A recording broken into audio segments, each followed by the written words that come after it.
is going to die in a particular situation.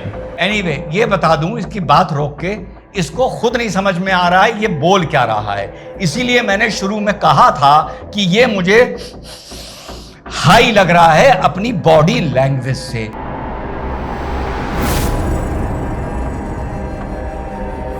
Hello, नमस्कार, सत श्री अकाल, अस्सलाम वालेकुम। कैसे हैं जनाब? तो साहब, दिल्ली ब्लास्ट में एक नया मोड़ आया है या नया ट्विस्ट एविडेंस आया है।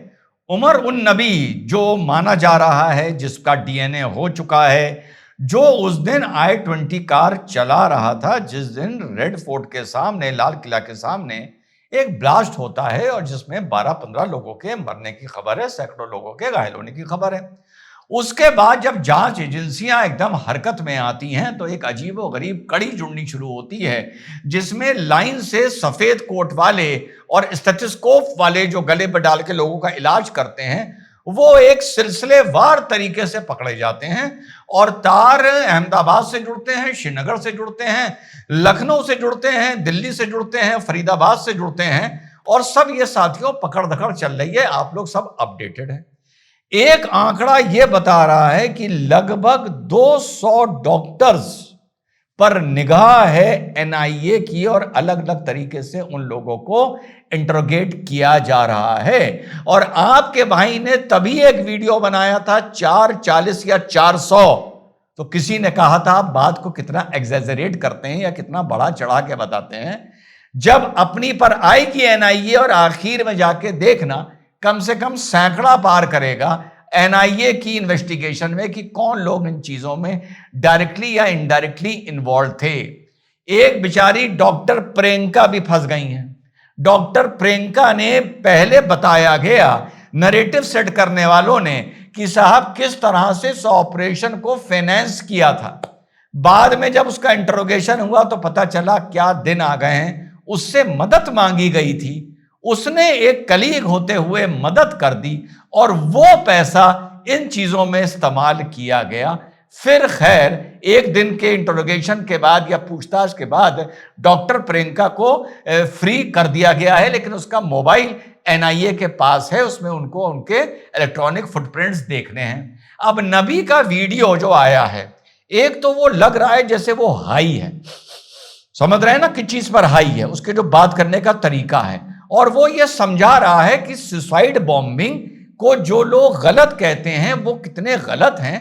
सुसाइड बॉम्बिंग की अपनी जगह इस्लाम में है, और फिर लोग कहते हैं कि लोगों को इस्लाम से इस्लामोफोबिया हो रहा है। ठीक, तो आइए सुनते हैं नबी क्या बोल रहा है, या नबी क्या नाम लेना, उमर क्या बोल रहा है। वैसे तो उमर भी रशीदन खलीफा का नाम था, नाम भी ये कमबख्त अजीब अजीब रख लेते हैं। एनीवे, और फिर मैं आपको समझाता हूं कि इसके दिमाग में चल क्या रहा है या किस तरह से लोगों का ब्रेन वॉश किया गया है, एक अलग चीज को अलग तरीके से समझाया गया है। One of the very misunderstood concept is concept of what has been labeled as suicide bombing. आगे कह रहे हैं साहब कि बहुत गलत तरीके से सुसाइड बॉम्बिंग को समझाया या बताया गया है। It is martyrdom operations. वो मार्टिडम ऑपरेशन है सुसाइड बॉम्बिंग के लिए, ये कह रहे हैं जनाब। And it is being known in Islam. It is known is इस्लाम। ये कह रहे हैं सुसाइड बॉम्बिंग चीज जैसी चीज इस्लाम में है। ठीक, इस्लामोफोबिया ना यहूदियों ने मचाया है, ना जनसंघियों ने, ना सनातनियों ने, ना ईसाइयों ने। इस्लामोफोबिया दुनिया में जो फैला है उसके लिए हम ही जिम्मेदार हैं भाइयों। हाँ, आगे चलिए। There are multiple contraindications, but there are multiple arguments that have been brought against it. Martyrdom operations.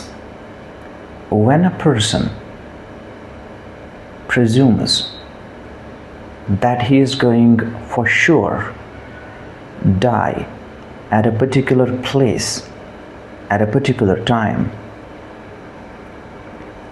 he goes against the presumption that a particular is going to die in a particular situation.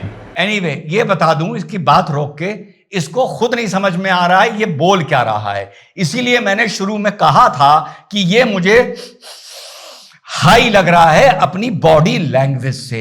अब मैं बता दूं कि इन लोगों को जो brain wash किया जाता है वो क्या समझा के किया जाता है, बताना ये क्या चाह रहा है, जिसको किसी ने इसे सुसाइड बॉम्बिंग का क्या मतलब बताया है। आप भी कंफ्यूज हो जाएंगे, भैया माफी चाहता हूं, हम लोगों ने बहुतों को इस दुनिया में कंफ्यूज कर रखा है। जब तुम किसी दुश्मन से लड़ रहे हो दो कौड़ी के, उस दुश्मन से लड़ते हुए अगर तुम्हें पता है तुम मर भी जाओगे, ये चीज अपने आप में जायज हो सकती है, लेकिन तुम लड़ते रहो।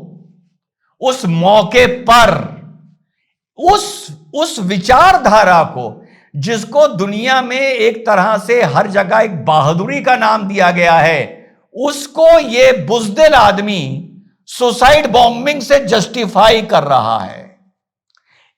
लिबिया में जब ये इटली का राज था, बहुत पहले की बात बता रहा हूं, और वहां फ्रीडम की लड़ाई चल रही थी, तब वहां के लड़ाके इटालियन आर्मी से लड़ने के लिए अगर खंदक में, ट्रेंच में लाइन से 100 बैठे रहते थे, तो सब एक दूसरे से अपने पांव बांध लेते थे, ये जानते हुए कि अगर बीच में कोई मर गया या मुझे भागना हुआ तो इतनी जल्दी हम पांव नहीं खोल पाएंगे और हम भी वहीं साथियों के साथ लड़ते हुए मर जाएंगे। उस चीज को ये आदमी सुसाइड बता रहा है। जो हमारे भगत सिंह ने किया था, पता था फांसी होगी, लेकिन ब्रिटानिया सरकार का मुंह काला करके दिखाना था। क्या रॉयल आदमी था वो चाहता कि उन साउंड बॉम्ब्स की जगह या स्टन ग्रेनेड्स की जगह जो जमाने में फेंके गए थे, जिसमें सिर्फ आवाज और धुआं था, वो चाहता कि वाकई हथगोले फेंक कर किसी को नुकसान भी पहुंचा सकता था, मार सकता था। तब भी वो वहां से नहीं भागा, जानते हुए फांसी होगी, और हंसते हंसते फांसी पर चढ़ गया। ये बहादुरी है बेवकूफ, ये सुसाइड बॉम्बिंग नहीं है जो तू समझा रहा है। जो हमारे, मैंने जैसे भगत सिंह का एग्जाम्पल दिया, हमारे चंद्रशेखर आजाद मैदान में, पार्क में घिरने के बाद और बंदा लड़ता रहा, जानते हुए मेरे पास 2 पिस्तौल हैं और 21 गोलियां हैं और सामने तो 2100 गोलियां हैं, लेकिन वहां से नहीं हटा और आखिर में अपने को गोली मार ली। ये सुसाइड नहीं कहलाती, ये बहादुरी कहलाती है जाहिल। जब हमारे लोग कारगिल की पहाड़ियों पर चढ़ रहे थे, पता था मार दिए जाएंगे, और ऊपर से अंधाधुन गोलियां चल रही थीं। वहां पे कुछ बुज़दिल बैठे थे और यहां पर 25-25 किलो अपने कांधे पर लादे हमारे सैनिक ऊपर चढ़ रहे थे, वजन भी उठा रहे थे, अपने को संभाल भी रहे थे, खाई में भी नहीं गिरना था, गोली से भी बचना था और गोली मारनी भी थी, और पता था पहले झटके में मार दिए जाएंगे। ये बहादुरी है, ये सुसाइड की कैटेगरी में बेवकूफ इंसानों नहीं आती है। जब वर्ल्ड वॉर 2 चल रही थी तो वहां पर जो कामाकाजीज थे वो शिप्स पर जाकर सीधे अटैक करते थे, अपनी जान देते थे। वो बहादुरी थी, वो सुसाइड बॉम्बिंग नहीं थी, पता था वो हमारा दुश्मन है। अब बात समझ में आई या नहीं आई?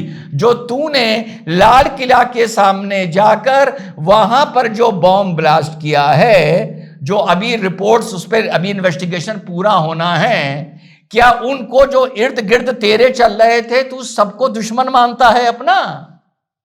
और अगर तुम्हें सपोर्ट करने वाले ये मानते हैं कि जितने लाल किला में गाड़ियां इर्द गिर्द चल रही थी वो सारे के सारे इस्लाम के दुश्मन थे क्योंकि वो हिंदू थे, तो यानी यार हम तो समाज में रहने लायक ही नहीं है।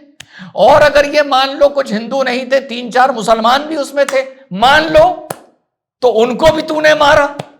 तो ये बेवकूफी के, 2 कौड़ी के ये वीडियो बना बना के, आधे नशे में चरस के, हैं, तेरी बॉडी लैंग्वेज बता रही है, तो पता नहीं कहां होगा।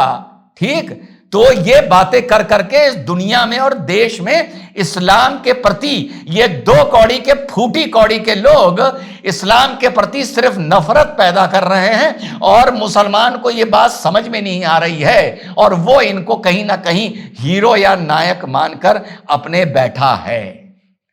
तो बहादुरी, लड़ते लड़ते जानते हुए मर जाऊंगा, दुश्मन से लड़ते लड़ते मरना एक अलग बात है, सुसाइड बॉम्बिंग एक अलग बात है।